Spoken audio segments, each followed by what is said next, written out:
Why don't we go ahead and start, and there, now I think I can hear it. So why don't we go ahead and come to the table for those that have a place at the table, and we might, looks like have some empty seats, so we might have some folks that join us along the way. But my name is Pam Wheelock. I am the current chair of the Destination Medical Center Board. So welcome to everybody here today. This is the first time we've done this in person since 2019, so we're way overdue. So on behalf of the Destination Medical Center, I want to say welcome. We do have a couple of our members on the screen and Dr. Otley, but I think why don't we first go around and do introductions, and for convenience sake, I'm going to go to my right and invite my new friend, the county chair, to introduce himself. Yeah. I'm Greg Wright, Olmsted County Commissioner. Welcome, everybody. Good afternoon. I'm Heidi Welsh, the County Administrator. I'm Patrick Sieb, Executive Director of Destination Medical Center EDA. Jocelyn Raimundo, DMC EDA Board Member. Paul Williams with the DMC Board. I run a nonprofit in the Twin Cities called Project Pride and Living. I'm Mark Tyne, Olmsted County Commissioner. I'm appointed to the DMC Board. Brian Mueller, Olmsted County Commissioner. We'll jump to the screen, Member Campbell. Oh, hi, I'm Jim Campbell. I'm a member of the DMC board. I'm a retired banker. And Member Baker. Yeah, Doug Baker, member of the DMC board, member of the Mayo Board of Trustees, and a retired executive. Thank you. And Dr. Otley. Hi, everybody. I'm Clark Otley. I'm a dermatologic surgeon at Mayo Clinic, and I serve as the president of the DMC EDA board. Thank you. And now we'll go to my left. Sure. Hi, everyone. Brooke Carlson, City Council President and DMCC Board Member. Thank you, Allison Zelms, City Administrator for Rochester, and just want to also recognize we have a number of teammates in the audience. Thank them for coming. I am Kayla Brennan, General Counsel for the DMCC. Norman Wall from the City Council of Rochester. I am Michelle Rossman, Olmsted County Commissioner. Good afternoon. My name is Patrick Keene. I'm on the Rochester City Council, and I come here via 35 years at IBM, retired. Hello, I'm Laurel Podolsky Smith, Olmsted County Commissioner representing District 1. I'm R.T. Ryback. I'm from the DMC board, and I'm CEO of the Minneapolis Foundation. And I'm very lonely down here, so I guess I'm going to please. I was just going to invite you to slide a little closer and switch out the name tags. And then Mayor Norton, I know, is here as well. And she'll be back at the table, I'm sure, shortly. Is that what you're going to cover, Allison? Yep. Okay. All right, well, welcome. This is going to be, you have for those of you at the table, you have an agenda in front of you. And we really have two parts to this afternoon's session. We're really going to hear from the Destination Medical Center, City of Rochester, and Olmsted County staff about the key strategic priorities for their jurisdictions or entities, and we'll have some opportunity for observations, discussions following that. Maybe during the presentations, if there are clarifying questions, let's ask those as they come up. But let's try to get the staff to be able to give their presentation, so we have all of that on the table in front of us, and then we can see what questions or conversations we might have from that as well. And then after that, there's going to be a presentation to really help us think big and broad about infrastructure and what's different as we move into the 21st century. So very exciting stuff. And I think we are all excited to be here. But at this point, I'm going to turn it over to Patrick Sieb, who already introduced himself as the Executive Director of the Destination Medical Center, and staff, obviously, to the DMC board and to the EDA. So Patrick. Yeah, thank you. And again, thanks all of you for joining us. This tradition of coming together in a collaborative session, not for decision making, but for conversation, is so appreciated as we at DMC do our work and try to reflect the values and expectations of our community as expressed through the public bodies of the City Council and the County Board. So as you listen to my presentation, what I'm trying to reflect on is how we have begun to interpret that, how it translates into the work and the annual investment. And the logic model that we work from is the idea that there's a set of long-term goals, 20-year goals associated with Destination Medical Center, big, ambitious, audacious goals around job growth, around new tax revenue, around private investment. These were established in 2015 when the development plan was created, and could not have possibly anticipated many of the changes that we've experienced, not only through the pandemic, but other changes in the marketplace. But the idea behind a 20-year plan anticipated that the economy changes, that market conditions change, and that expectations change. And therefore, the plan was developed with a set of guiding principles that said, let's be bold, let's use Destination Medical Center as an economic engine. Let's anticipate how we can model and be a leader in sustainability and innovation and mobility. After all, we've been entrusted by the state of Minnesota with tremendous amount of resources, and we should be a model not only for ourselves and do the best work, but a model for the rest of the state. We then have set priorities, near-term priorities around heart of the city and Discovery Square as the innovation district, and transportation, because we know that creating new transportation models is essential as we continue to grow. I'm now more recently understanding the opportunity for development along the transit corridor and the waterfront, which is so important and such a valued asset in our community. All of that ultimately gets translated into an annual capital improvement plan. So where are we spending our money and where are we spending our time? People say, if you want to look at somebody's values, look at their budget. And really that's how we try to reflect the values as we understand that in our budget. Earlier today at the DMCC meeting, Member Williams to my right asked the question, how are we balancing the resources, the resources we invest?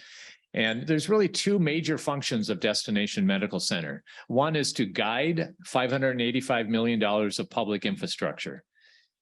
I pinch myself every day and I've talked to Mayor Ryback, who was mayor of Minneapolis for many years, and the idea that you could predictably know that you had public infrastructure coming from the state of Minnesota and the local community, but to guide the investment of public infrastructure to make our city more attractive for growth, while at the same time attracting growth. So proactively seeking growth and attracting new investment in our community while stewarding public infrastructure that positions us for growth. This begins to look like things like public realm, public spaces, Soldiers Field today, action taken by the DMCC board, mobility, not only the Link Bus Rapid Transit, which has gotten a lot of attention and a lot of time and resources, but micro-mobility. How do people walk about our community? How do they use bikes? How do they live closer to their jobs? So mobility beyond just simply importantly, the bus rapid transit, but other forms of mobility.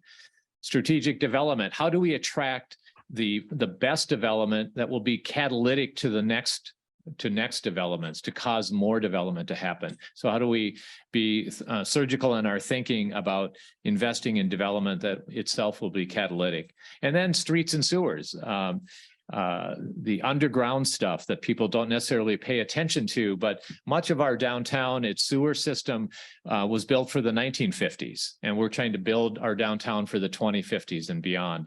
And every time we do a sewer improvement that allows capacity growth, it also means we have the opportunity to rebuild the street on top of it for walkability, for livability, and thinking about how do we use those investments to again achieve the values, the community values.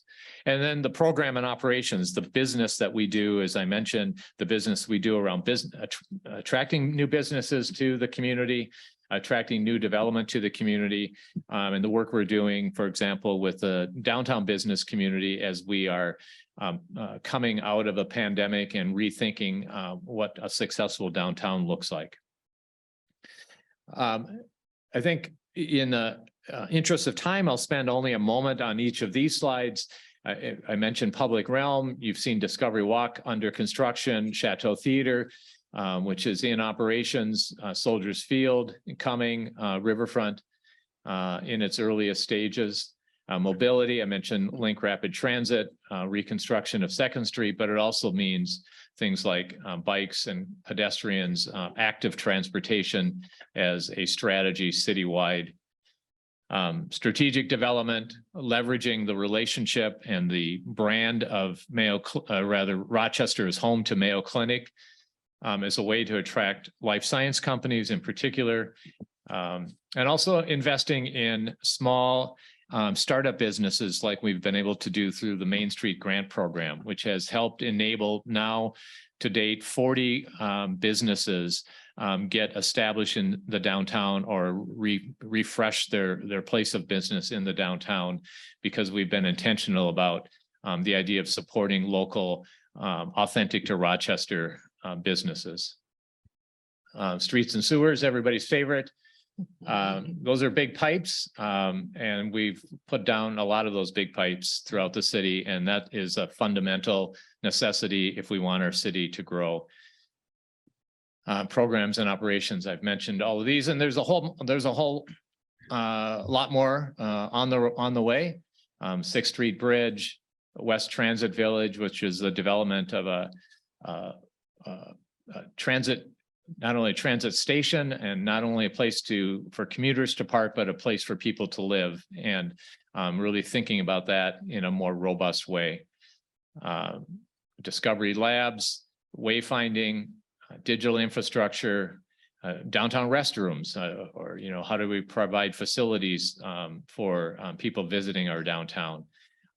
Connecting to Mayo's 5-year capital plan, which gets reintroduced every 5 years and sometimes more often, knowing that that our role is to help support Mayo's growth, and as we can better understand Mayo Clinic's capital plan. In energy infrastructure, we talked a bit, and we'll hear more about our commitments around supporting a district energy strategy and other strategies to create really a 21st century energy plan in the downtown. So it's a very quick recap of the values that guide us, the plans that we work towards, and the near-term actions that we are taking to advance those.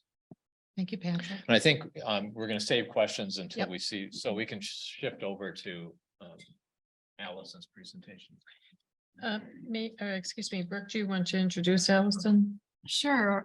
I am very pleased to introduce our city administrator who joined the city right around the time that I did 2 years ago. And she has done just transformative work, and we're really grateful for her. City Administrator Allison Zoms. Thank you, Council President Carlson. The last time that I was introduced by an elected official, I think I got the moniker of illustrious. So this was maybe less inspiring, but I'll try to move it forward. I'm kidding. So we try to be a city that where we can have fun and also do big transformational things through good relationships, collaboration, and partnership. And really appreciate being able to be here. This is actually my third collaboration meeting. The first was from my closet office in Mankato, and then the second was online from my office here. And so I'm really glad to be here in person with you all today. And I will try to be quick as well as Patrick Sieb was, but there's a lot happening in the city of Rochester, and a lot of that is because of the partners around this table. So with that, I'll start off a bit with our strategic priorities. And so this is with the caveat that the City Council is meeting on February 27th to update, affirm, and renew these. But I think you can see they're pretty high level. It's probably unlikely that they change drastically, but there may be some action steps within that would shift. And so Really important is the affordable living concept, which isn't just about housing, but about a lifestyle and an ability to participate in the community for all. The second strategic priority, and they're really in no order, is economic vibrancy and growth management. And so obviously our downtown and our partners at the county and DMC are really important, and the DMCC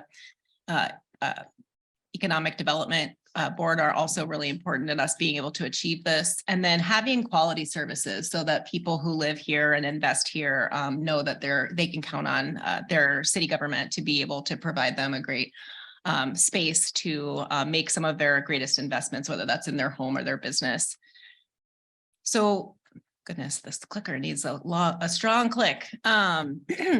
So in affordable living, this can help you think about its housing variety and affordability. So not just even affordable housing, but depending on the stage of life you're in, being able to continue to live here in Rochester, transportation options and access, equitable regulatory landscape, and creative incentives to be able to make sure that we're ahead of the game on these things, and then access to those opportunities and amenities from the place that you live and call home. And then economic vibrancy and growth management is really making sure that our partners in economic development, and there are many, that we're lifting up places where we are maybe the leader and places where we might be a supporter or an influencer in that space, and knowing that each entity has a unique aspect that they bring to the table, and making sure that ecosystem that you talked about this morning is being nourished here in Rochester with all our partners. Having that competitive and sustainable approach to allocating the DMC resources that you bring to us through our collaborative work, and making sure that we're looking at all of those other resources that we can bring to bear in order to have excellent projects here. Looking at the implementation tools and strategies for our comprehensive plan, I'm happy to say the UDC is now in effect, and that really helps us to be able to achieve these. And then adopting those design guidelines and continuing to update our zoning code in order to make sure that we are modernizing all our processes in how people develop in Rochester. The UDC stands for Unified Development Code. I have a slide for it. The quality services for quality living. Obviously, we want to have great cultural and recreational opportunities. And thank you so much for your investment in that earlier today. The organization of our services really reflect the changing demographics and needs of our community, looking at our operations in a way that are sustainable, integrated, and they're easy to navigate for everyone. And then we want to optimize the cost effectiveness of how our services are delivered in a way that actually reflects the foundational principles of the city of Rochester, which were developed as part of the community plan. How do we do that? We have an action plan that underlies that. It's quite a few pages, and all of our departments are engaged in that. And so those continue to be updates. Every week we provide updates on what's happening with the action plan for our city council and all of our teammates. And we're still working a bit to build out those key performance indicators in order to know how we're moving the needle with our activities as a city. Proud to say that this council and prior council actually were able to transition to a 2-year budget process. And this is the second time we have a 2-year budget. So it's going to be a busy year for the city council in Rochester to resource in a way that reflects their values. We will be getting underway with our 2-year budget process as teammates here in February, and that will come to fruition, hopefully in adoption in December, in a way that's able to actually resource some of these priorities and deliver on the future. And economic vibrancy, we've talked about this morning, is so important to being able to be a strong community. The Unified Development Code is a key component of that, in making sure that it's easy for our development partners and those that are investing in the city and those who already live here to have efficient and predictable processes, so that folks have a good understanding when something's coming in next door to them, what that's going to look like and what that's going to mean for their neighborhood. And so that our investors, our development community, and private investment that's happening here has a smooth process for that. And a better sort of assurance of an outcome is so long as they're meeting the requirements of the development code. And those really did increase the base standards. So we have development standards within the DMC district, and that sort of proliferates across the community with some of the expectations that are present in the Unified Development Code. I think that second bullet is really important, and I just am proud to say that our community development teammates were talking with a developer from the Twin Cities recently, and showcasing that the UDC was underway, and that developer indicated that no other city in Minnesota is doing this, and they really want to work with us as a result. So I think that's great. We do have the zoning map kicking off in March, so all of our plans will align. And this was discussed this morning as well, the Rochester Downtown Task Force collaborating to create a community-based framework for moving us forward. I think the uniqueness here is that it is that accelerated model to be able to get some boots on the ground and see what some of the tactics are that our business community can agree on are the most important to really continue to proliferate the success that we have. And we are ahead of the game as compared to many downtowns. And so what can we do to continue to accelerate that and build and grow back in a way that is supportive of what's already happening? We have downtown living happening already with the DoubleTree turning into UMR housing. So how do we make sure that we catalyze that with other development that's supportive of a vibrant downtown?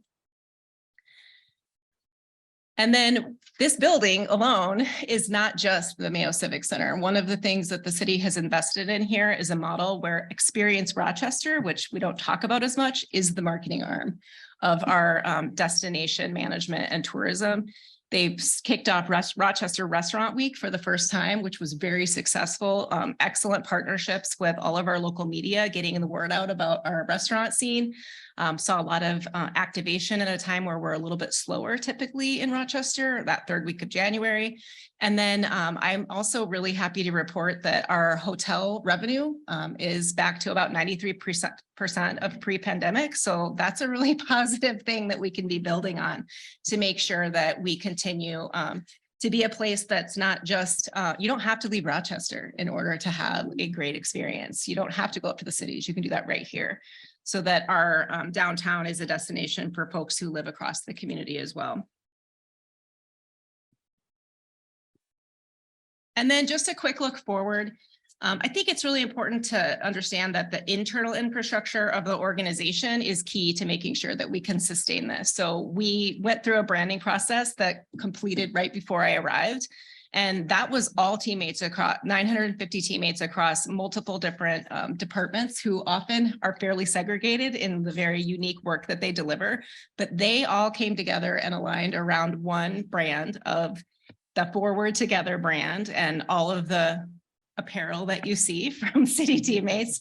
And that's really about clarity, alignment, and unity, and making sure that as we work in our unique roles, delivering service, that we do that in a way that's always moving us forward, where we have a consistent message for people and people can trust the city and know that we are there to get things done for them. And I try to talk about this at the city all the time. It's something that Brooke alluded to, and I shouldn't joke about being illustrious, but organizational value is very important to me because we are a people business. We cannot deliver customer service as a government organization without the best people who are leaders at all times in all places, and making sure that we have a culture and a framework that isn't just hierarchical, but is interdependent. So we have a forward team at the City of Rochester. You can think of it as an executive team, but obviously we have a brand of Forward Together. And I'm very fortunate that Mark Kochevar from RPU, Aaron Parrish, Deputy City Administrator for High Performance Organization, Cindy Steinhauser, who you know well, the Deputy City Administrator for the Development Services and Infrastructure, as well as Paul Whitman, who is representing the team that is related to community enrichment, library, civic music, and parks. And then also, Michael Spindler-Craig, who is our city attorney who represents public safety, come together every week, and we make sure we're sharing information and making sure that we are moving things forward in a cohesive way. We're aligning around our organizational mission, our service delivery, and our culture of people development, so that we always have the greatest leaders, not just in our community, but within the organization that's delivering for the community. They do that through this impact team model. And so they get together with other department heads weekly or monthly in order to make sure they're working together on aligning our resources and how we're making decisions and moving forward. And then monthly, the leadership forum of all department heads and key leaders in the organization get together. And that's about learning what we each do, what our challenges are, and how we can help each other. That's really foundational to having strategic governance and inclusive decision-making, which is part of the city's strategic priorities, but more of the framework for how we want to deliver decisions. And those tactics, the strategic planning, the two-year budget, the action plan really does lead to results. We have a DEI page now. We're evolving our communications and engagement and working together across the organization. We've started having the council learning sessions. We completed a community survey and business survey, and we're using that data in order to set the table and bring good information to the city council so that they can have informed decisions and understand the impacts of the decisions that they're making. And that just one result of that is that we're really working hard on construction coordination because there's a lot happening in the city of Rochester, and some of that is coming out of the ground. So there's weekly development review committee, weekly pre-development consultation meetings before things really come through the permitting process, development services committee, and then obviously the link is a huge part of what we're working towards in 2026. And so that's a weekly meeting coordination between partners, including Mayo Clinic. And we are also working on tools to make sure that we can share this information with the community. So we have a new construction mapping tool. We have the agency counter online permitting. And then we obviously, thanks to the collaboration with DMC, have a co-design toolkit that we use within the work that we have at the city. And we're trying to do that with a business forward strategy. And that's important because we're not just seeing development downtown based on our investments in our process and people wanting to invest in this community. We have about $231 million of value that should be finishing up here in 2023 from the Kellen building and the Mayo ramp and Mayo dock downtown. So that's 3 of those projects. But then on North Broadway, we have the brick on the, I'm going to get this name wrong, the Benania building. In Northwest, we have Pines 3. And then in Southeast, we have the So Rock Apartments, and in Southwest, Residence Inn. And then again, up in Northwest, the Lodge. So we're not just seeing development downtown based on what we're doing. We're seeing it all across the city of Rochester. And we're expecting 112 units on North Broadway to kick off in 2023, as well as the Stencil Apartments in the former Perkins site. That's on Civic Center Drive. And then in downtown, the Olmsted County Bank hopefully will continue with the mixed residential commercial, Olmsted Medical expansion in Southeast, and then Town Club Apartments, about 234 units in Southeast, and Hillside Crossing Apartments in Northwest at 188 units. So the investment that we're making in downtown does actually impact how much investment is happening across the community in Rochester. And we need to support that growth with new development of our recreation and other amenities. So thank you again for committing to Rochester with your investment in Soldiers Memorial Field Master Plan. It's very exciting for the community to see this underway, and we have great support from the City Council. We have the award-winning Riverfront Small Area Plan, and you're going to hear more from David Gamble later. The City Council and DMC Board this week both approved more advancement on this on the east site, and that's exciting to see happen, knowing that we will continue to have supportive uses downtown. And we have a few other big things coming. We're finalizing some work on the North Civic Center lot, and that is the possibility for the new District Energy Phase 1. So that's exciting to be able to be turning a parking lot into something more along the riverfront. We're beginning the design on the 6th Street Bridge. We have the Link Rapid Transit. This building is actually a part of the recipient of a federal award. So we'll have a marquee coming, as well as park improvements for outdoor recreation, really being able to have more food truck interaction when we have music events outside. And then there are partner investments happening in this building with the concessions, and the flatware you see is brand new. And the Chateau Theater will also see upgrades, and that's through federal investment.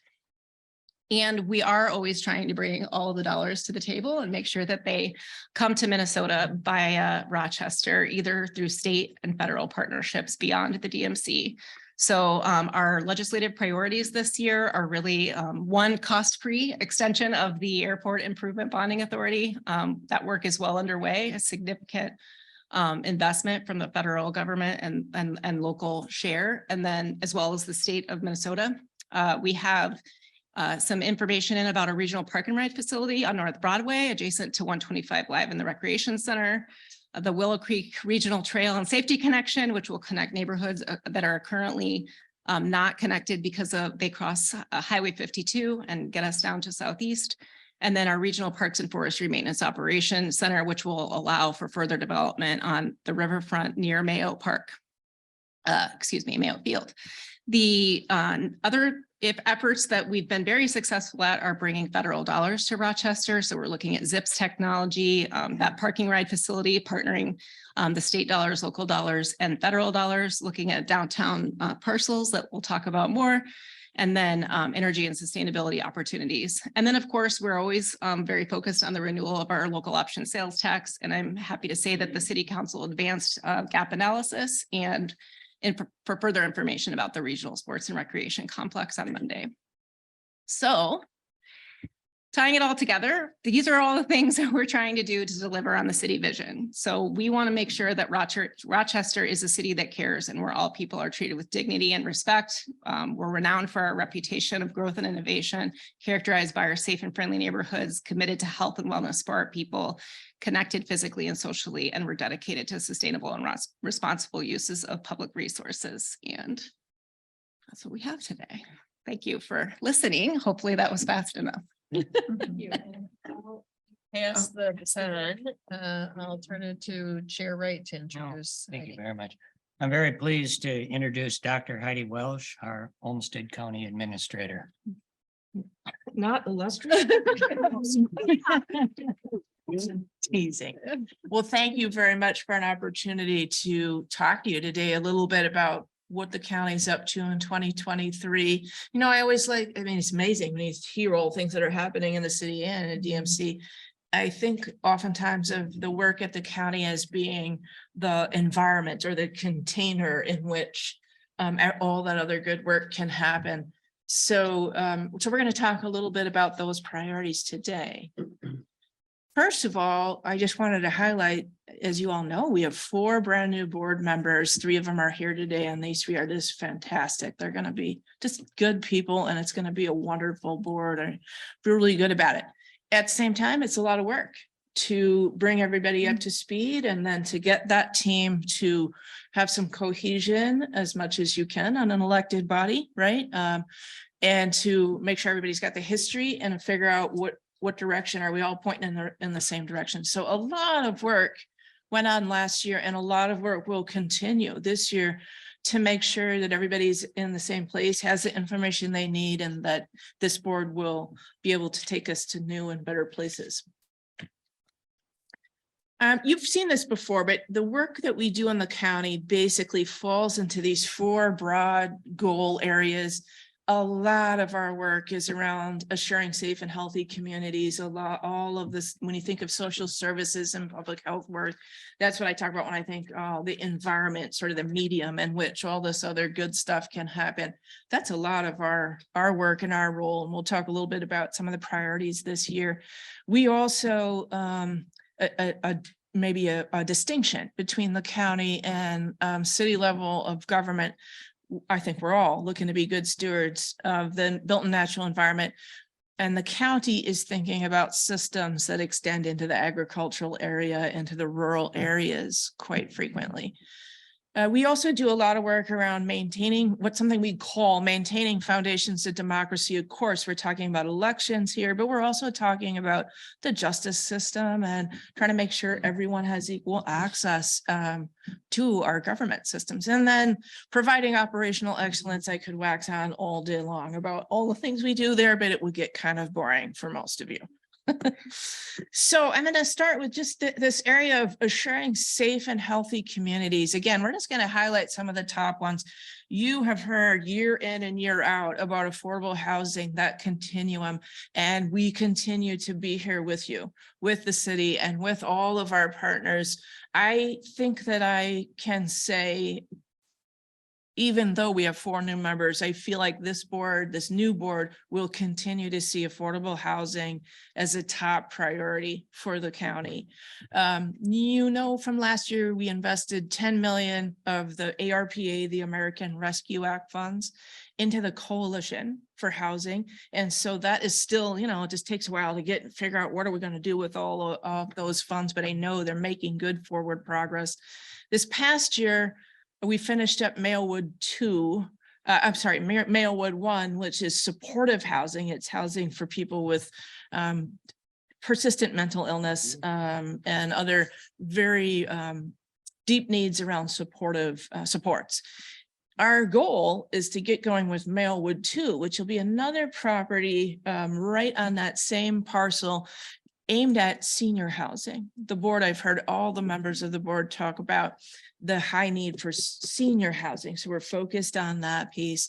In general, I think everybody understands the county tends to be focused on affordable housing for the populations that are at lower income brackets. So we're really very focused on that with Section 8 programs and public housing and all of the other programs that we deliver through the housing department. Okay, whoops, I didn't press hard enough. There we go. Also tons of focus on homelessness prevention. The city council and the county board had a recent presentation from our 2 staff members, Dave Dunn and Taryn Edens, who are leading a coalition that includes all of the nonprofits that are in this sector. Gosh, it's beautiful work they're doing together. It is very collaborative.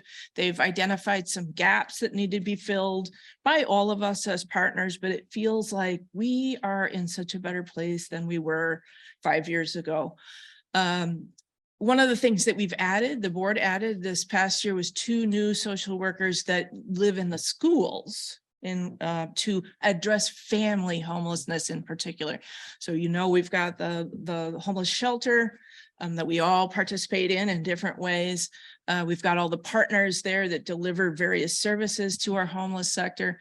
And now we want to focus even more on family homelessness. So you'll see some of that coming this year. This is one that you may not have heard about, but the county delivers a lot of work. We have a big department that is geared towards care coordination. This is particularly for seniors, but for anybody, it also would be for any vulnerable adult. And this is work that we do in conjunction with the health plans. It helps just make sure that the gaps are covered. So if Greg is needing diabetic care, but he can't quite figure out where he should go or how to get that appointment, it is this group of staff that is, as a case manager, would make sure that happens. And the health plans have asked us to expand that. So that's a big deal. We added 5 new staff, a new whole unit to focus on this even more. So you'll see, these are the things that you probably don't see in big headlines very often, but we're very dedicated to some of these. Another one that I wanted to call out that you probably have not heard a lot about is the unwinding of the pandemic. That's kind of what we call it in public assistance. Probably all of you know that public assistance is sometimes what you think of as food assistance, or you might have thought of it as welfare, cash and assistance, emergency assistance, or childcare assistance. With the pandemic, there was a pause on eligibility work. This is particularly an issue around medical assistance. That meant that nobody had to go through the process of eligibility. If they were made it eligible, they didn't have to go through that mid-year process of, are you still eligible? We just continued them at the state direction for many years. That means our caseloads across the state have climbed and climbed and climbed. In fact, it's about 30% of all the kids in Olmsted County that are dependent on medical assistance for their health care. It's a lot of people that all of us serve. So now that pandemic I always hesitate to say it's done, but anyway, we are winding down, and that means that we need to get back to the process of making sure that everybody is on public assistance, indeed is eligible. That's going to be a big mountain for us to climb. So it's all stuff in the background, but I wanted you to be aware that that's a big deal. Let's see, we've talked about this for years, and we work, of course, really closely with the city and the police department and all of the other justice partners. We're reinvesting in the justice system. There's all kinds of different pieces of this, but trying to figure out how do we take money that maybe we would have spent in a different way and spending it instead of more of a punitive approach. How are we spending that money to make sure that we are improving those lives, bringing people to their best life once they come out of the system, while also keeping the community safe.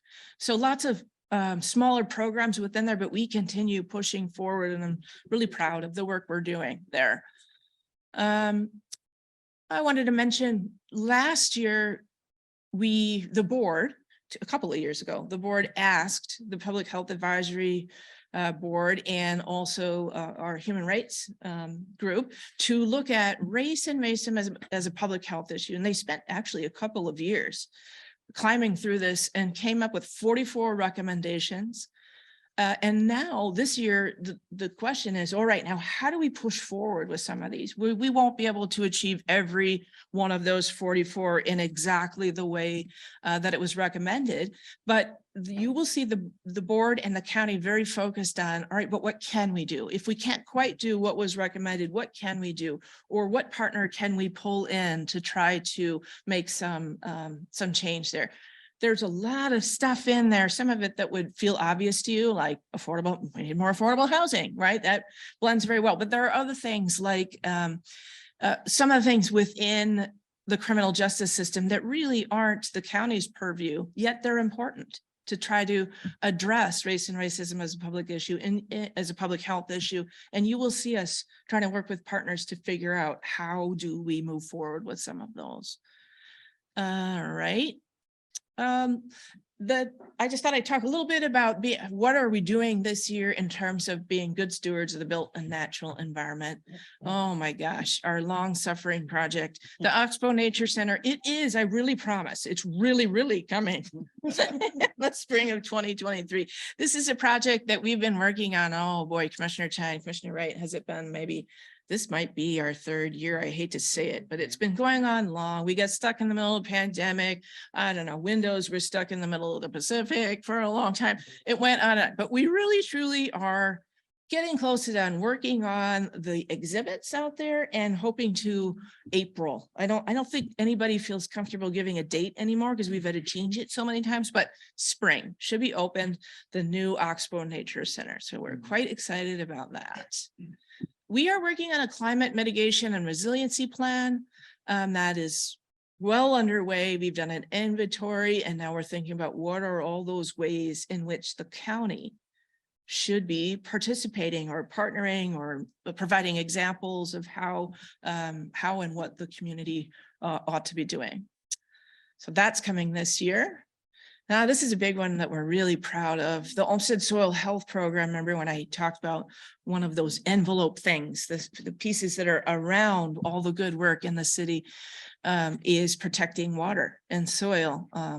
And this $3 million of the ARPA, the American Rescue Plan funds, were put towards this, with another 2 kind of in the wings that this board might decide to put towards it as well. This is a project that is meant to take some risk away from farmers planting cover crops and I've learned more about short grains. I'm saying it wrong, aren't I? Small grains. I'm saying it wrong still. There you go. Anyway, it turns out, I'm not a farmer. I know you're going to be surprised. Alternative crops, Commissioner Wright says. Some of those crops take up more nitrogen.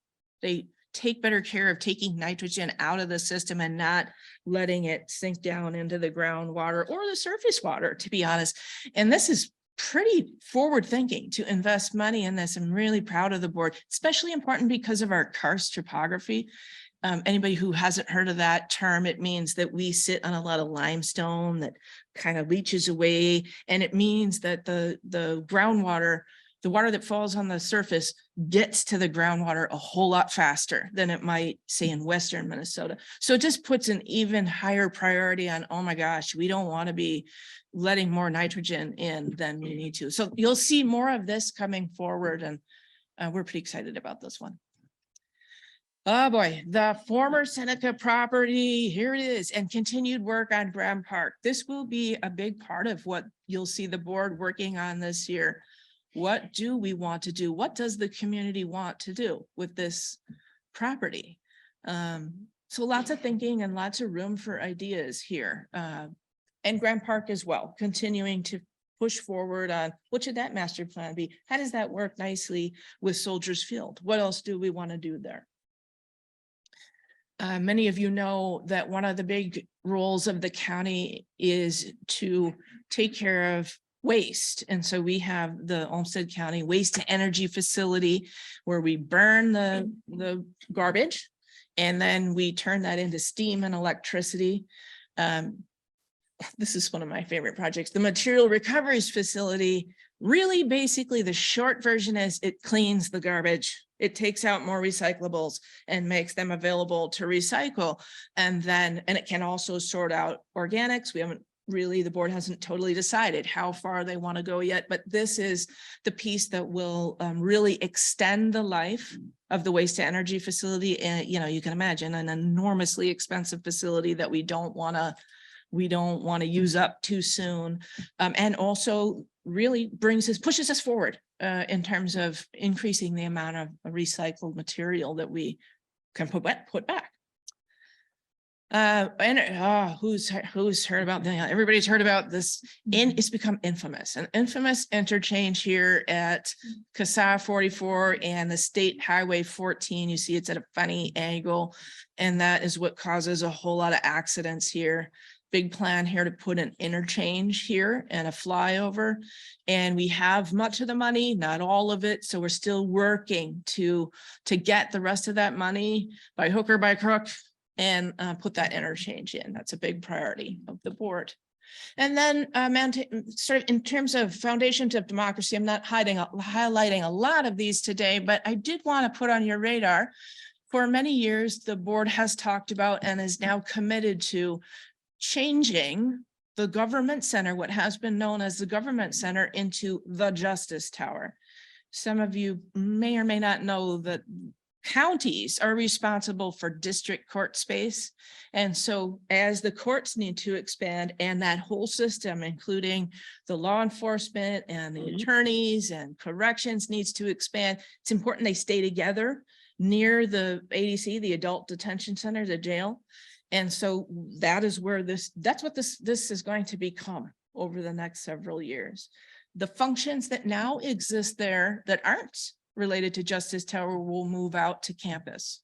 So you'll see quite a bit of that happening in this next year. I wanted to just highlight that one of the things we'd like to focus on this year is improving the ways that we engage with community. So we're doing quite a bit of training around this and thinking about how do we do more of it, particularly around our budget.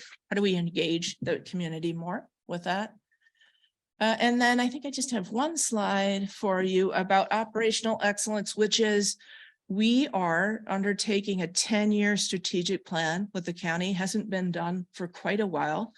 And we've got the background work done and we're just about ready to launch into, okay, what are our strategies going to be? It's very exciting with the new board poised to be able to define that and lead us forward. So that's what I have for you today.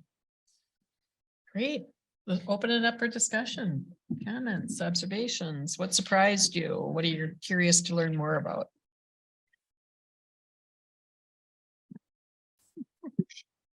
They're just awestruck. You want to say more about that? No, I said they just awestruck. They have nothing to. Okay. You want somebody to start? Yeah, RT. This has nothing to do with why I sit at this table, but I'm so happy you're working on soil health. That is critically important. Get that out of the way. I believe one place we should spend a significant amount of time is on transportation and mobility. And I've been on Destination Medical Center from the very beginning, and that's where I spent most of my time.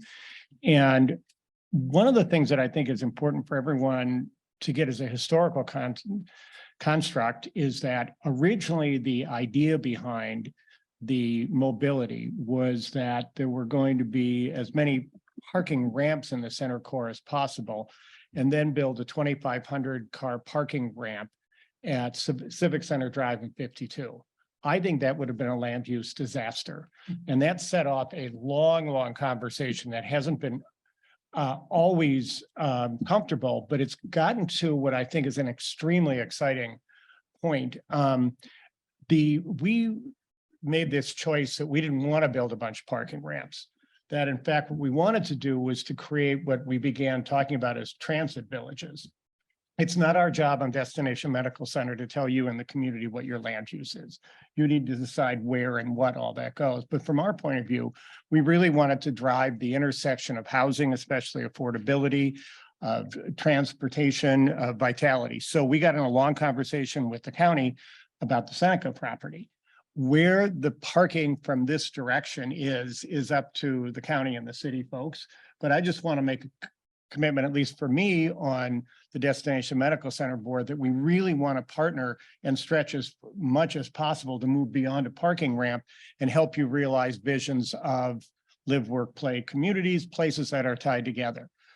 That is now being demonstrated to the west, where what was going to be a jumbo parking ramp on Mayo land is now becoming a transit village. And over the next couple of months, they'll be coming forward with concepts for that. I've been really engaged in that. And I have to say there's been a massive evolution on the part of the Mayo team to really, really get on board and really lead this effort on their private property. And Dr. Otley, I just want to thank everyone at Mayo for being very open to that. We have a huge win about all of the collected work these entities have done together to the west. And I just want to commit on, as transportation visions come up to the south, to really, really have us be in partnership to hopefully have as good a result as I see coming to the west.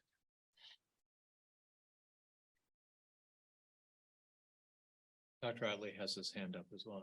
Oh, Doctor, now you're farther away from me, so it's even harder for me to see that little hand raised. So go ahead, Dr. Otley. No problem.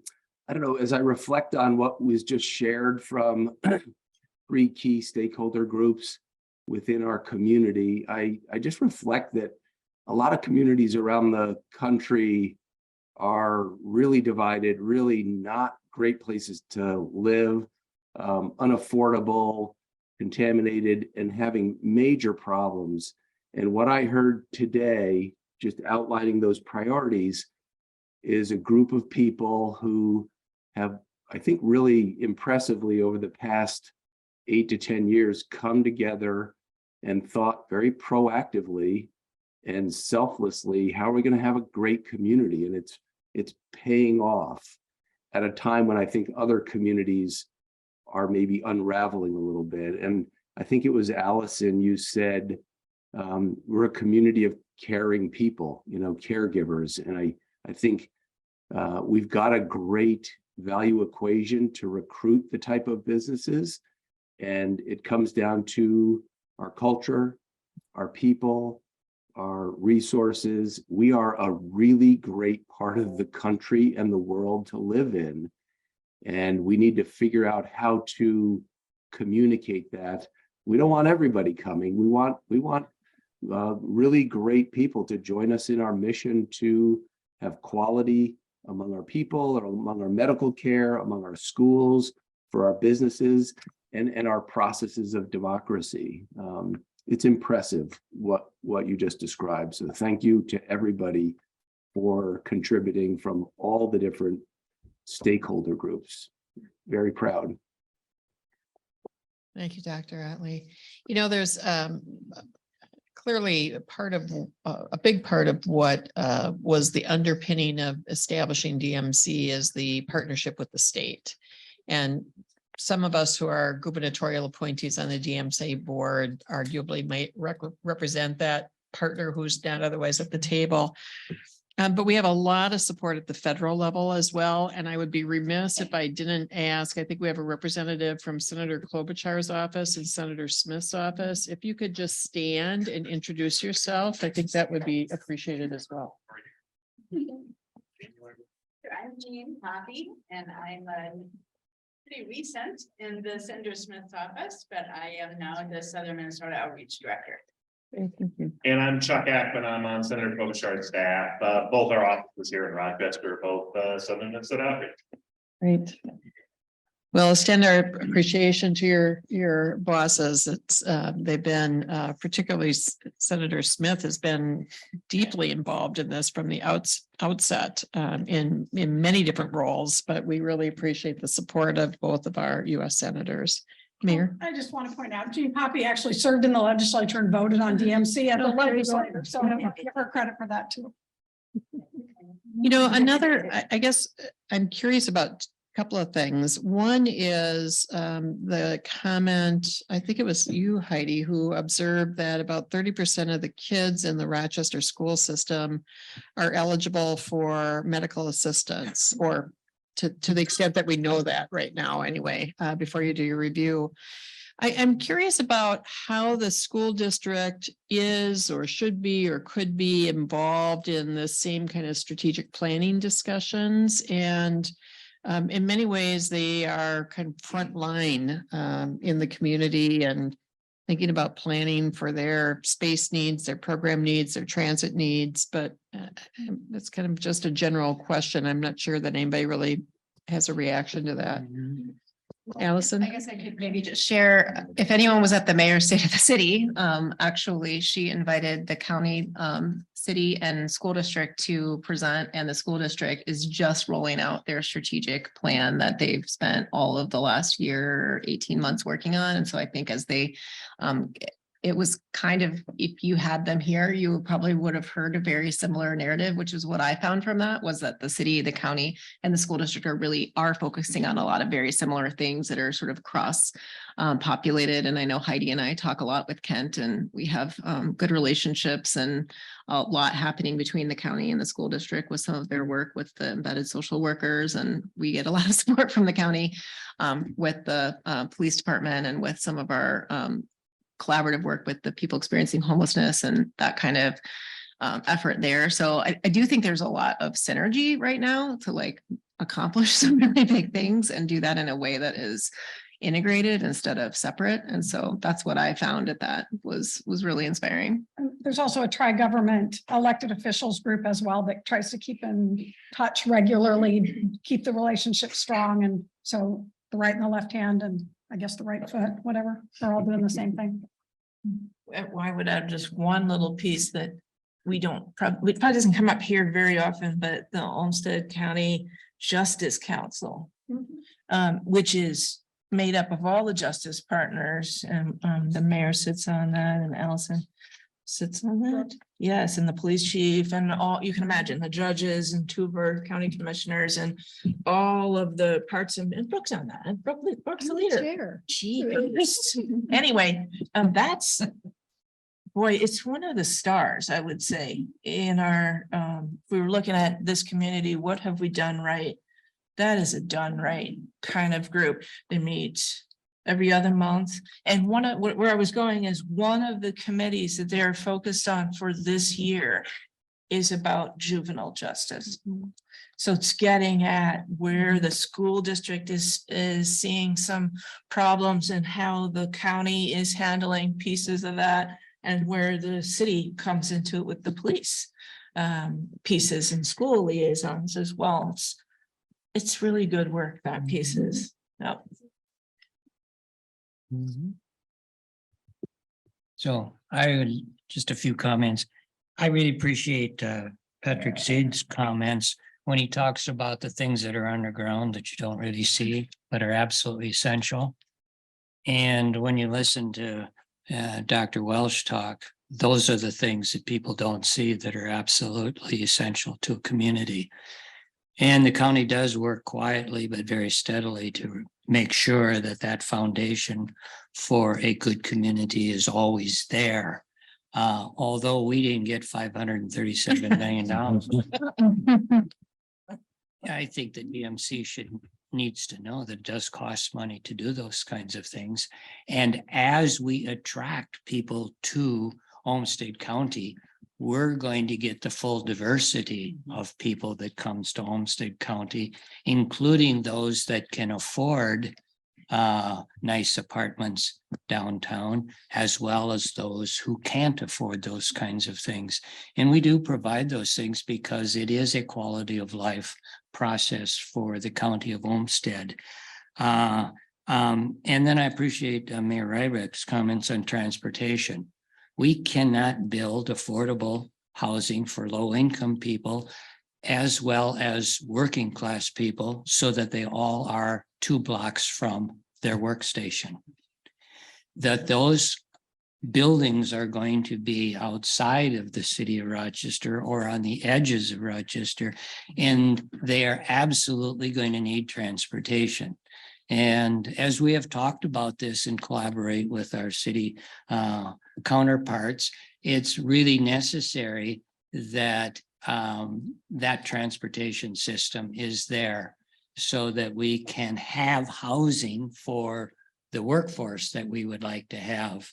So it's great to talk about building a workforce, but if they have no place to live, obviously it's not worth it. So we have to have them, and we have to get them into the center of the city or wherever they are. Yep. And lastly, I really appreciate the fact that you're talking about amenities. Amenities are really important for a community. And I, in my small way of trying to learn about how to attract and develop economically, businesses and those things that are looking at communities are looking at amenities. It may have been 10 years ago or 20 years old. They're looking at the tax structure, but now they're looking at amenities. If I come in, what are you going to provide for my families that are going to come with us?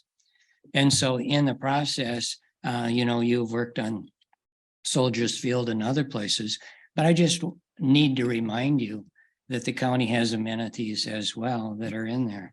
The most visited venue in Olmsted County happens to be in Olmsted County Zoo and Nature Center. Although that we have not gotten firm plans on what we're going to do with the former Graham Park area. I know that you hear it's a former Seneca, but historically it's the former Graham Park area. All right. And that there's the possibility that there is an amenity there that would also be a destination for people to look at. All right. And it would be an enhancement to what the city is doing in Soldiers Field, not in addition to, but an enhancement of that, and something a little bit different for the people, for respite and beauty and healing for the people that come to Rochester. So I do appreciate, thank you very much for just putting up with me for just a little bit. No, we are partners in this, but we would like to be the remembered partners, not the overlooked partners. And Chair, could I? Yes, and then we're going to wrap up on this so we can move to our next presenter. Okay, no, I think this is just a really, really rich area. One of the points that I think you made so well, Chair, is Mr. Chair, as well, Madam Chair, was this point about affordability and affordable housing. And we definitely recognize that and factor that in, saying also that while you're right, all affordable housing can't be in the area that's designated as destination in our area. We actually intentionally expanded our boundary to be able to reach that area where the Mayo parking lot is, so that we could use our powers to build affordable housing into that. And we definitely understand what you're saying on that, but you are not the forgotten partner. The issue of transit villages actually emerged in a bar in Nashville. Take a former mayor and an economic development director and an affordable housing developer, and they're in a bar in Nashville. And we began working with ashtrays and blocks and beer cans, showing how the Seneca / Grant property could be one where this affordable housing developer could be part of our parking, which would allow much more to happen. We have not forgotten the county by any stretch of the imagination. And as soon as you guys are ready on that, I'm not the chair anymore, but I'm speaking for myself. We'd love to be a partner on that. So thank you, and know that you have very, very aggressive, positive partners if you want to do that. I just want to observe that the very first meeting like this that I came to, I don't know if it was 18, maybe, Patrick, I Yep. had been, just joined the EDA board, and it was a very honest, engaged conversation. I think everyone who had a seat at the table was here, and there was a lot of dialogue about roles and responsibilities and who led and who followed. And, you know, what is so remarkable is that there is no forgotten partner at the table. There is so much exchange of views, coordination of efforts, and shared priorities that exist in 2023 as compared to that very first conversation I was a part of in 2018. If we do our work right, you know, the rising tide carries all ships, and we'll all advance our goals in roughly the same fashion and along the same pace. So I think that's my goal. And I think that's what we continue to try to assert, is a better life for the people, not only who live here now, but the people who we want to be living here 20 years, 40 years, 60 years from now. So infrastructure is going to be a big piece for building that economic vitality, improving the tax base, creating jobs. And the next part of our presentation or our meeting this afternoon is really going to delve into that a little bit more fully. And I'm going to invite Patrick to introduce our presenter. Great, David.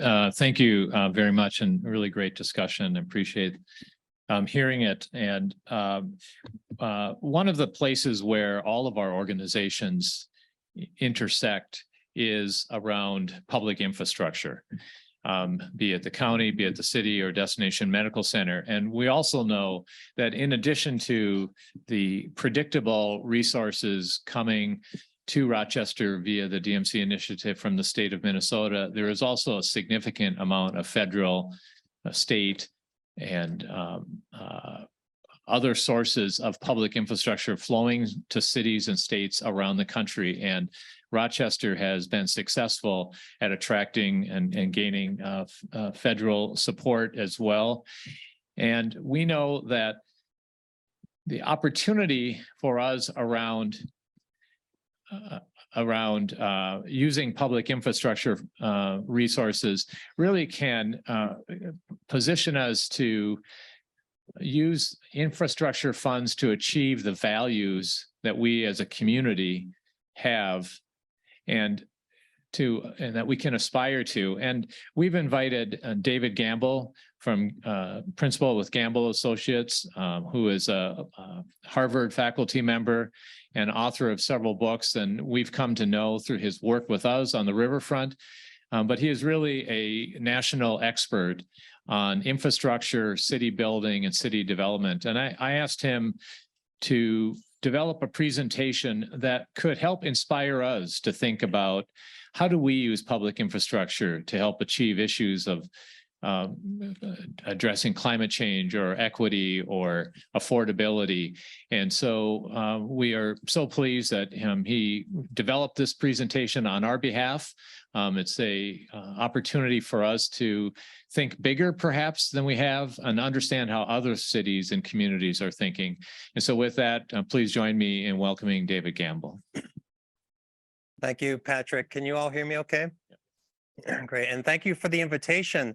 There really is so much going on. It's remarkable, Allison, as you were going through it. I just get exhausted thinking about how much coordination, but so much is going on because you've done so much coordinated planning. And I want to sort of reinforce that this afternoon about the fact that there's such a strong foundation that you've created, and that much of this work is not happening in a vacuum. It happens from a development code and from a comprehensive plan and from a Mayor's Institute session. All of these things are sort of working together. And I think it's one of the big takeaways about why there is progress in downtown. I'm going to periodically use the laser pointer, so I apologize for those of you that are remote. You may not be able to see what I'm pointing at. But infrastructure is now sexy. People are recognizing that even if you don't see it, it does lay the foundation for new development. And this was from Sunday's New York Times. It was a 2-page spread about the importance of infrastructure as it relates to energy and waste and transit. And you're seeing increasingly, not just in the profession, but in academia, more and more ambitions to try to better understand infrastructure, maybe even make it more visible. Landscape infrastructure for my colleagues at SWA Group, infrastructural optimism. So there's still this period marked by renewed interest in cities, but also we still have ongoing social, economic, and environmental challenges. So there's a lot of good stuff happening, but there's also a lot of challenges that need to be overcome in order to really address and align these things together. We were fortunate to get to know you a little bit better over the last year with these 2 city-owned sites along the Zumbro. They present an opportunity for Rochester to reclaim its waterfront for public use. So we'll speak a little bit about this. We are here. Here's the east site, about 3 acres. This is the west side, about 2.5 acres. But we really tried to think of them together with you as a campus, that they're working together. They're not separate sites. They're about 90% impervious surfaces, which means water doesn't drain, to the earlier issue about water quality. And I think it's dangerous to think about them in isolation, because despite the fact they have their own perimeters and they share a waterfront, they are part of a much larger system. That system includes parking. If you see these little Ps, there's over 3,000 parking spaces within a 5-minute walk of your downtown. And this perspective in particular, which I've seen a number of times this morning as a backdrop, it is one of the more impressionable backdrops of Rochester, but unfortunately, what you mostly see is parking. And the city needs to kind of reconcile that. And I do believe you're doing that by thinking about other modes of transportation. We'll talk a little bit about that. These sites are nested within a 250-mile watershed. And I think that the notion that this investment actually forges stronger connections between the community and its watershed is essential. And looking at this edge actually builds on the open spaces that have formed a network downtown. So again, here are the 2 sites, and these are the other investments that have happened already or in progress. So that notion of a network is really so essential in urban design, that you want to leverage that critical mass. You know, if a street doesn't have 2 active sides, it's not a very successful street. And after about 200 feet of a facade of a ground floor that's not active at all, people stop walking. So getting that sequence of spaces is really key. And in as much as we were looking at this as a project, it was really about a process as well, designing a process of engagement. And I want to, again, applaud Rochester for the co-design process. I see a number of colleagues here that were in the co-design team. And much of the insights of the plan came from these conversations with the public and the co-design process. So everything from the Riverside School and engaging the students and the faculty to more experienced people in Fontaine Towers. It was really just a great series of conversations, oftentimes trying to align and coordinate and synchronize ambitions about what to do here. So again, this is not coming from us. It's actually building upon a lot of conversations that have happened previously. Now, I'm originally from the Midwest, from Ohio, but I've spent the last 20 years in the city of Boston. And it is a city that I think, like Rochester, prides itself on a lot of superlatives. The first public library, the first public park, we love our sports teams. And yet there are severe challenges in the city. Affordability, inequities, our transit system, public transit is a mess. We're right on the coast.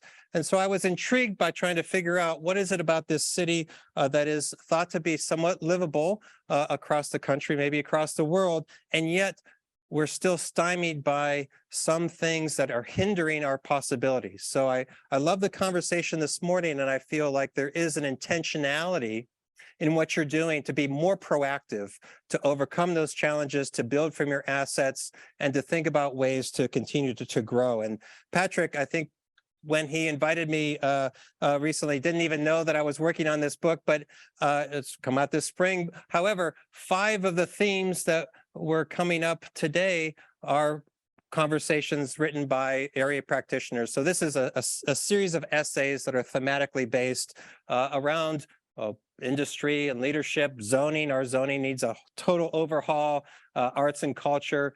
But specifically, what I wanted to talk about are these 5 themes. And they seem to permeate not just what you're challenged with here, but also other cities across the country. And what are they doing to overcome these challenges? In Chinese, Wuxi for crisis means both danger and opportunity. And we don't have to look very far to see sort of effects of climate change, drought, more fires, hurricanes in Florida. I could have peppered this with many, many different images. However, they may also present opportunities to think differently about how infrastructure is implemented. What else can it do beyond how it's done in the past? And so many of these processes are sometimes difficult to understand. They're opaque, they're complex. And so with a colleague, Patty Hayda at WashU, we studied a variety of cities across the country where they are trying to address these challenges. It's a celebration of their achievements, but also a recognition that there's more work to do. So much of this research was about rebuilding confidence in how cities and regions can grow and thrive. And they also provided evidence against the frequent lament that American planning and urban design is reactionary. Despite these challenges, there are some fascinating things happening at a variety of scales in many different cities across the country. And we looked at 15 in particular. Oh, by the way, does anyone know where this is? You don't count. I can't see if there's any hands up. Portland, Oregon. The infrastructure here is an aerial tram that fits 80 people and connects the University Health Sciences Center at the Hill down to the waterfront. And it just goes back and forth. It's mesmerizing, and it totally unleashed the waterfront's redevelopment potential, skimming over all of the houses down below and naturally increasing the cost of living as well, that we'll talk about. So I won't go over all of these, but these were the 15 cities. We looked for a geographic diversity projects, and these are urban design projects, infrastructure projects that were completed, a spectrum of scales.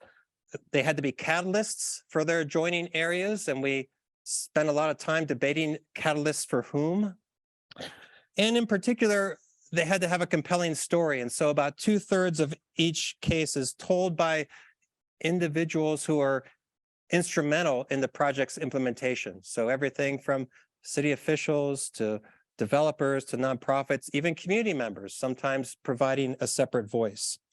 So they are quite dispersed across the US. I'm sorry I didn't include the Twin Cities or Minneapolis, maybe, or Rochester, maybe in the next book. But kind of a fascinating dispersion. Chattanooga, Birmingham, and maybe Green Bay are for most proximate in size to Rochester. We're currently working on the next book about towns.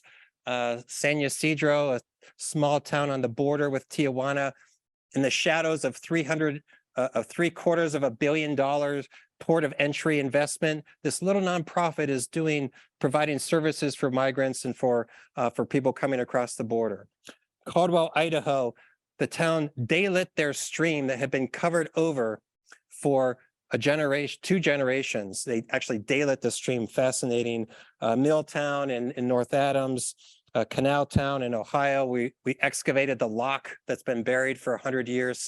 So much of what's happening is about overcoming existing infrastructural barriers or even uncovering infrastructure from a prior era, because it adds authenticity to the place. Your western site was the Mill Reservation, the origin point for the downtown. You wouldn't know it today, that's for sure. Kansas, Greensburg, Kansas, a town of 700 people was entirely wiped out by a Cat 5 tornado in 2007, they've rebuilt it entirely as a green town.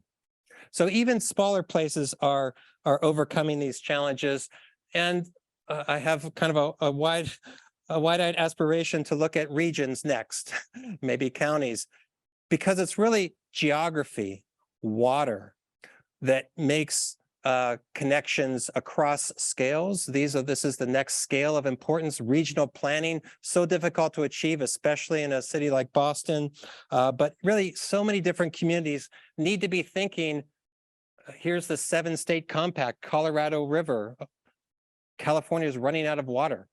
The Great Lakes, which I'm convinced will be the savior for the entire area in the next generation, finding ways to harness that and to capitalize it is really so important. So coordinated planning, resource management, these things that are really essential. And there's now this idea of mega regions across the US, which is a new urban scale.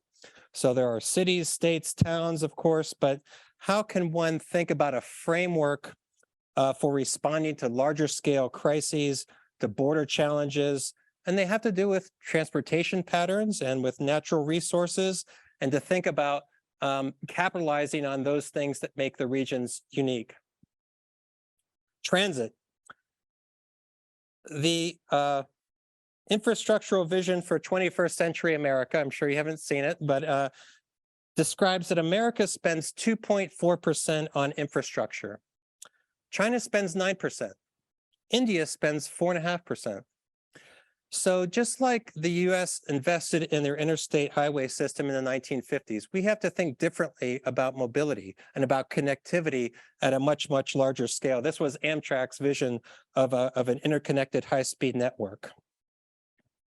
So we are, I think, as a culture across the United States, trying to find ways to overcome some of these barriers. Much of it has to do with the preference on automobiles and the presence of that in our cities. Houston has an amazing channelized flood control system. If you took every bayou, which they call a river, which they call a bayou, if you put all of their channelized systems back to back, would span 2,500 miles. You could go from LA to New York with the amount of concrete that channelized their bayous. And, you know, they did it for good reason, because it still continues to flood. I could have shown lots of other examples. But these heavily engineered, capital-intensive constructions that dominated the 20th century really are no longer sufficient. And some of you may even remember what happened in Rochester, right? But there are other ways to do this, and other ways that infrastructure can do more than just be an efficient conveyance system for water itself. Waterfronts are valuable and often contested realms, and they bring forth opposing, though reconcilable, human desires to both preserve and reinvent. And what's fascinating about Houston, and they've been working on this for many years, is that they found a way to integrate public space, nature, and resiliency flood control together. This is actually a project that our colleagues at SWA worked on and still continues to work on in downtown Houston. Has anyone ever been here? Yeah, it's kind of a remarkable open space network, and it really repositioned the river as the center of recreational and cultural life. It forged connections between communities and watersheds across an entire system, and it also happens to be at Houston's origin point, this investment.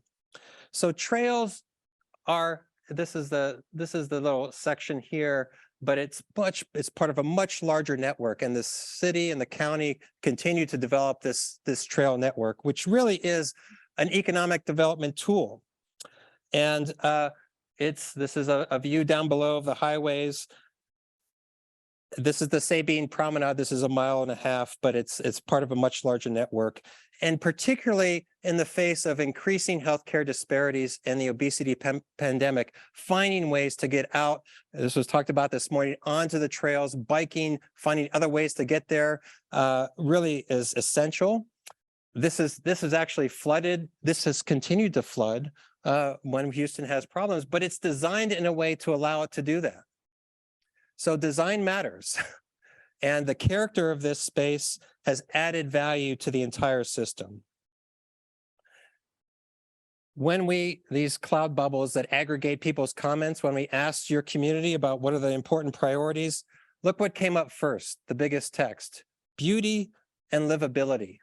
That's what people that's what downtown really needs to focus on. I have to say, for as remarkable as the Mayo Clinic is and all of its constellation of partners that make that so successful, it has had the tendency to eclipse kind of downtown's place as a place that you want to be, a place that you want to come recreate, play, live, whatever. And so part of these investments, I think, are finding ways to recognize that economic engine, but also create a stronger sense of place where you want to be. In fact, now more than ever, having safe, accessible outdoor spaces is more important than it has been in the past. So these really were community-based processes, and we've been building on them quite a lot. How many of you are familiar with Chattanooga? Quite a few. Amazing downtown. It's taken 40 years to get there, but boy, have they leveraged the connectivity.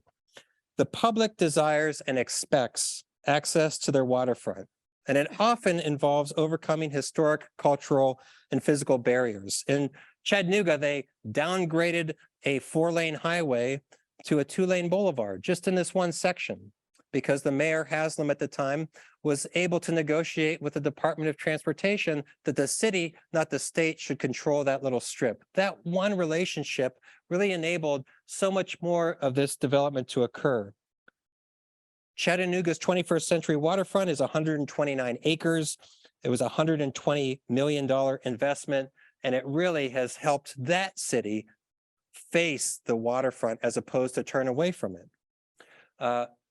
The great urbanist Jane Jacobs talks about the fact that waterfronts aren't something unto themselves. They're connected to everything. And that really is true. You do have a trail network across your downtown, but you can't really get there very easily. And it doesn't connect to the rest of the downtown. That's the great opportunity that's here now. They're more than just thin lines. Another lesson from Chattanooga is the way in which the word partnership came up earlier. They leveraged their partnerships. The 3 primary cultural institutions, Hunter Museum, the Aquarium, and the Discovery Center, pooled their resources together. They pooled their donor lists in order to make this project happen. And they did that. Here's this right at Market Street, at the end of Market Street here. So the public space actually goes underneath that road that was a highway, and that connects to the riverfront. So it was $120 million. I just want to delaminate this graphic for a little bit. Half of it is public sector with a hotel motel tax, a very modest one, and half of it was private sector investment from individuals from these donor lists. And what's interesting is, of that more or less 60 million, 75% of that came from individuals giving more than $1 million. There was so much excitement to get this project to happen. It happened in 32 months. Not decades, but 32 months. And it makes the case that the city has to put skin in the game before others will have that confidence. And in this accelerated time frame also is counter to the notion that large-scale planning endeavors need to be protracted and drawn out. A lot happened in a very short amount of time. The other lesson from Chattanooga, more sobering, is what is an appropriate response or a site intervention of a place that many associate with trauma and loss? You may or may not know that in the 1830, the Indian Removal Act, authorized by the US Congress, this was the beginning point of the Trail of Tears, where 15,000 Cherokee Nation American Indians were sent off. And when we spoke to the head of it, Dr. Richard Allen, he said, look, the Cherokee didn't die on the trail. We still exist. So of the $120 million, 1% of that was dedicated to public art. The team that won that competition was comprised of Cherokee artists, and they integrated the public art into the public space itself. I know the mayor's talked about the panels that are out here along that along the riverfront of incorporating that. And so meaning is richer when it's inscribed by a real process of inclusivity and not just recognition. So infrastructure is also an opportunity actually to express art and to express the culture. And so arts as a thematic overlay is something that you're seeing more and more about. And here's that picture of the roadway. Here's the aquarium, no connection to the waterfront whatsoever. And in so many cities, we are trying to overcome what those barriers are. And has a lot to do with cars. I don't think this is even rush hour in Atlanta. It's virtually the poster child for congestion. Remarkably, however, the Atlanta Beltline, which you might have heard about, is like one of the best opportunities for active recreation in the city. And many of these places that are being reinvented are actually places where industry and transportation networks once flourished. This is actually Ryan Gravel, who in 1999 was a graduate student at Georgia Tech and proposed this as his thesis. So that was over 24 years ago. This is the largest infrastructure project in the country.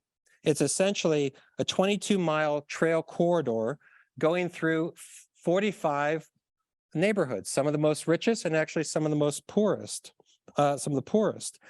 And so the East Side Trail, which is right here, it used to be train tracks. It's now a public space, a trail, and they've authorized a light rail system around a 100-foot right-of-way. So all of this will get a trail system. So you can just imagine now with a public transit system snaking its way around the downtown, what that is doing for land values.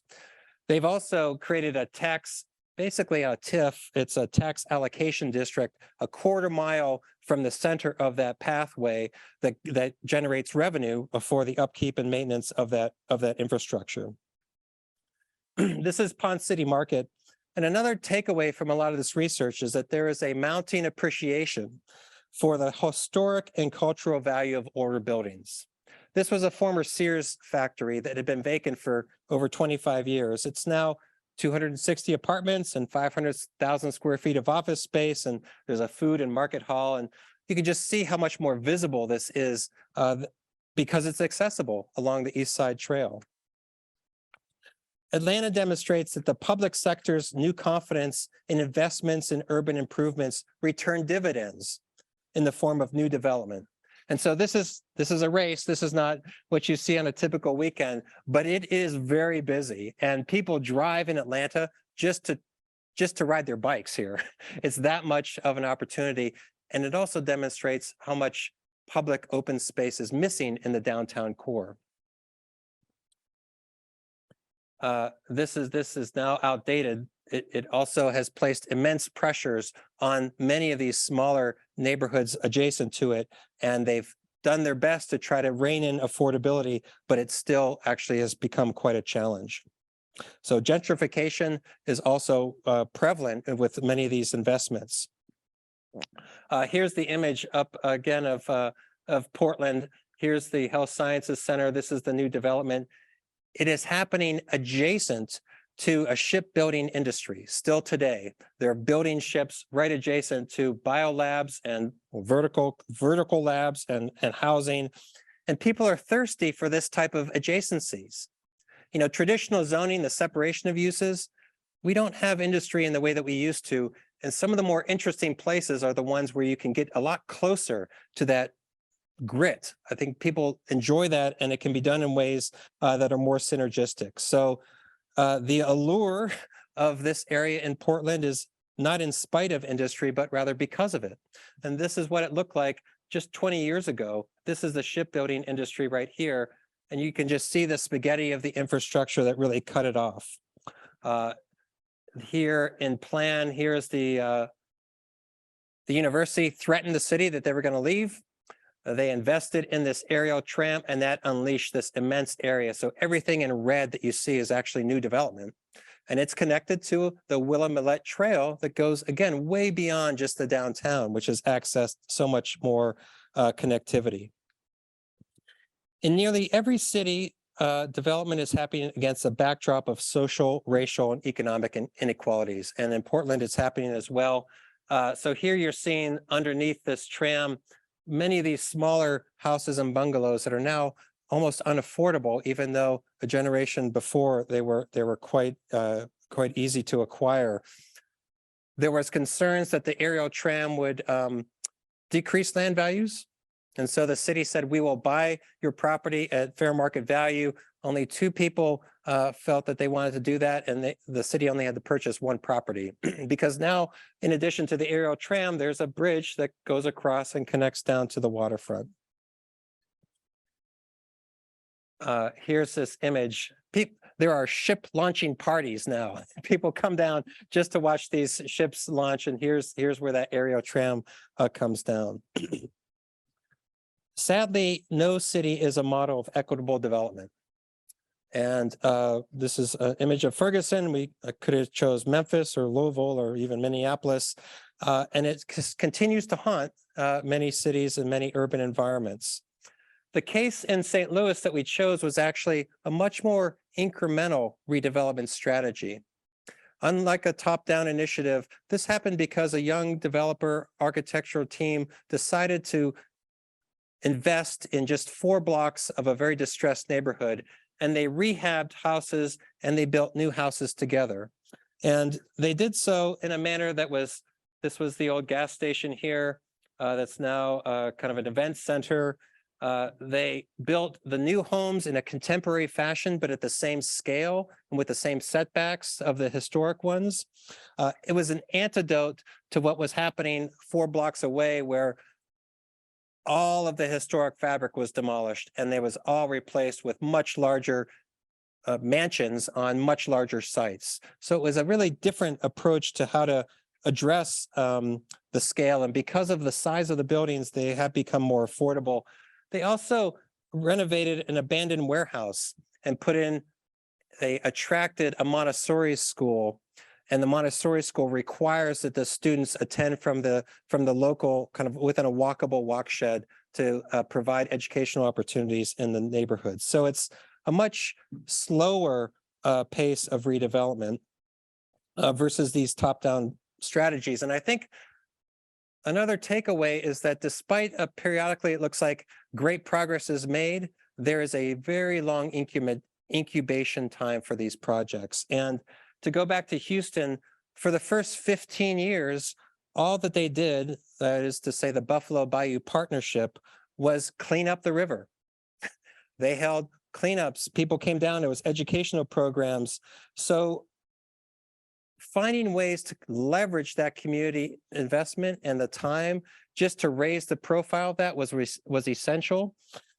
Because the bayou continued to flood, they held a competition for how to name this vessel that cleaned up all of the detritus after the floods.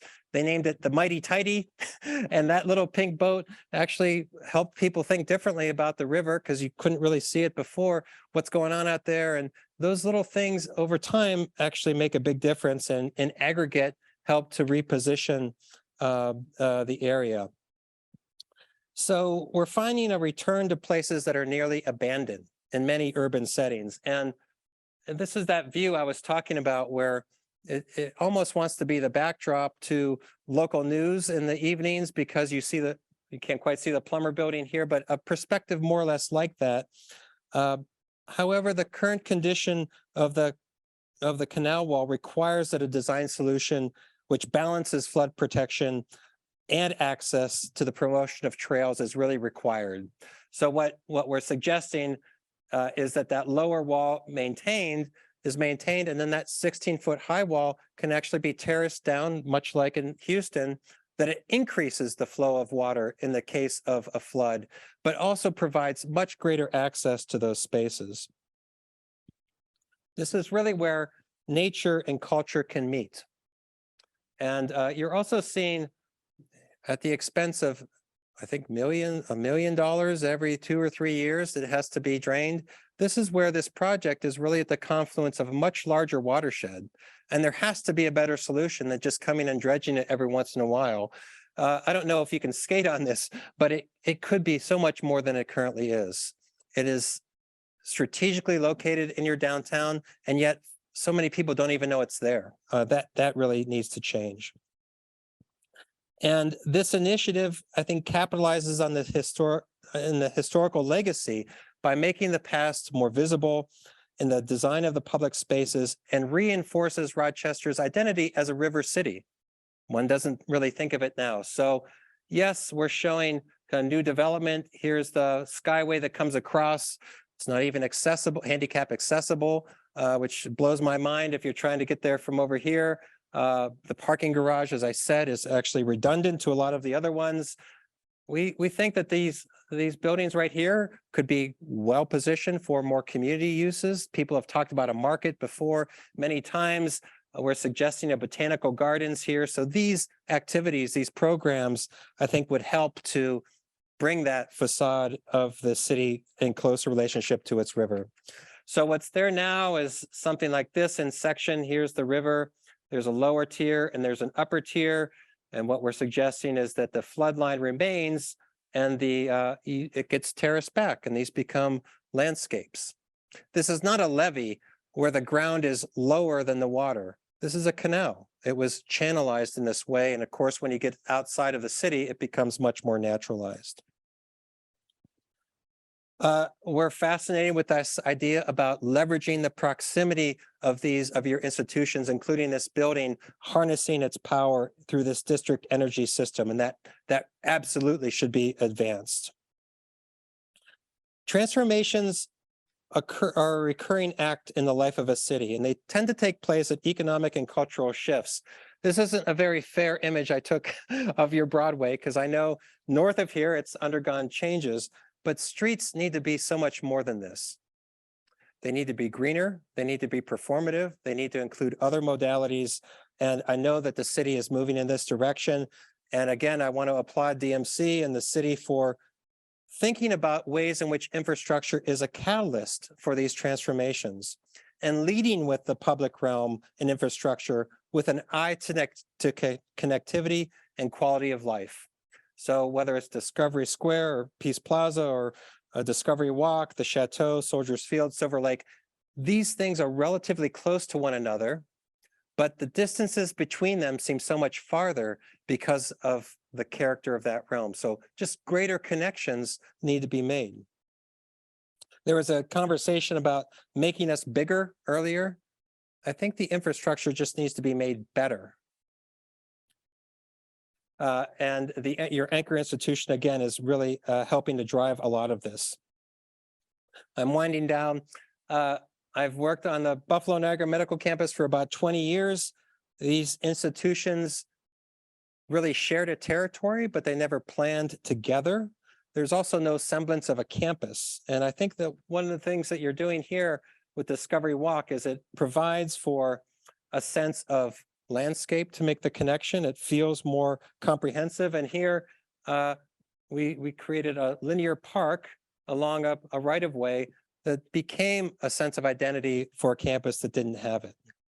So planning in concert with the neighborhoods and serving as a catalyst for them, as opposed to merely being defensive, was a big part of the work. And the Mayo Clinic and its constellation doesn't have this issue because it is just one entity, but in many cases, it's about leveraging the partnerships of the institutions together. And lastly, and I could have started here, public health. It's become, I think, a greater recognition of the value of superlative public space and making sure that these spaces are well programmed. I know RDA has done a great job. I saw Holly earlier. Events don't bring in a lot of money, but they bring people downtown. And in Green Bay, have any of you seen this along the Fox River in Green Bay? Fairly modest investment, just a quarter mile from here to here along the Fox River. That Riverwalk has actually helped to reorient the city to its river. It's right sized to the economic strengths of Green Bay. And they tore down a vacant mall that was right along the edges. That's previous generation ambition to try to recatalyze downtown. So here is that mall. They had a parking structure on their river. Someone actually fell in to the river, which was a bit of a catastrophe. And that spurred people's ambition to try to think about that relationship differently. So Port Plaza Mall came down. And in this case, the 40 to 50 foot boardwalk is actually has created this sense of identity that downtown didn't have previously. So again, this doesn't really show it in its full activity zone, but it's helped people to see the industry better, to make a stronger connection to the place, and to become, I think, a new public realm.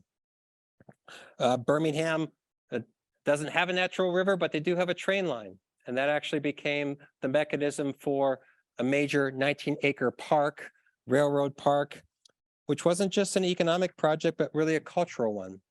And that alone has helped to recreate and foster relationships and connections to downtown. There's so much more development on its edges. They describe this as a ballet of trains, which I think is quite beautiful.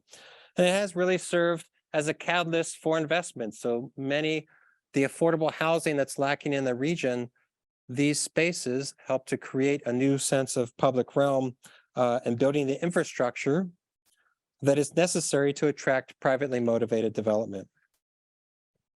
A vibrant city needs three things: good social interaction, good infrastructure, and nature. The last project I want to mention is in Louisville. This is what the largest collection of cast iron buildings outside of New York City. In the early 2000s, these were about to be demolished. And through an investment in the public realm, largely on this West Main Street, many of these projects were preserved, maintained. Here's the West Main Street corridor. It's about 1.5 miles to this anchor, but that's totally reoriented the city along its main street. It's now created a museum row. You have about 10 different collection of cultural institutions. And I think it demonstrates also that this notion of, I know historic preservation sometimes is seen as stymieing development. It can actually be a catalyst here. And in this case, we've been trying to think about ways in which the time theater can be repositioned. Maybe some of those uses need to be reoriented back to the riverfront, help to activate these spaces. We're showing a lot of pictures of nature, but it's really about how do the buildings and the private development connect to it. That's essential. Keep the transparencies and the backstories, almost a hyper-local antidote to the sort of global reputation of the Mayo Clinic, we think would be really effective here. So this was the image I was thinking about. To me, this would almost be the backdrop to the local news, but you don't want the foreground to be so much of this. It actually has a great chance to be a new front door for the city of Rochester, with active public spaces, connections to the river, expanding the network, helping to deal with the communicating the history of the city and the origin point, recasting the image of downtown, actually, and providing and reconciling issues of universal access that actually aren't even possible today. So we're very excited to be here. We think you are so well positioned to continue to do what you're doing, but find ways to coordinate them even in closer relationship and to maximize their potential. Thank you.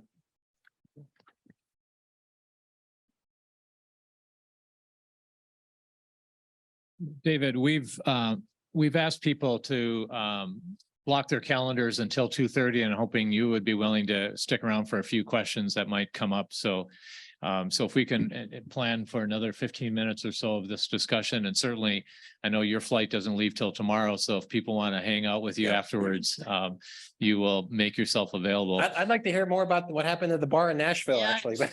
Beer cans. That was a legitimate trip, I will say, actual business trip. But work did get done in the bar.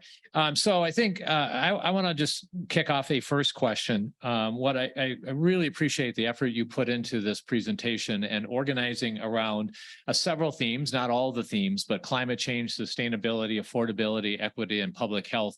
And you looked for examples around the country, but what I didn't anticipate in your presentation was how you connected those examples to the project in Rochester you're most intimate with, which is the riverfront. And I think it's your way of saying that we are already doing these things in Rochester. And so while there's more to learn from other communities, there's a lot to be proud of in terms of what we're doing in Rochester, and that some of these were baked into the riverfront work, which was unanimously supported by City Council and the DMC board. And I think teasing out those principles was quite helpful.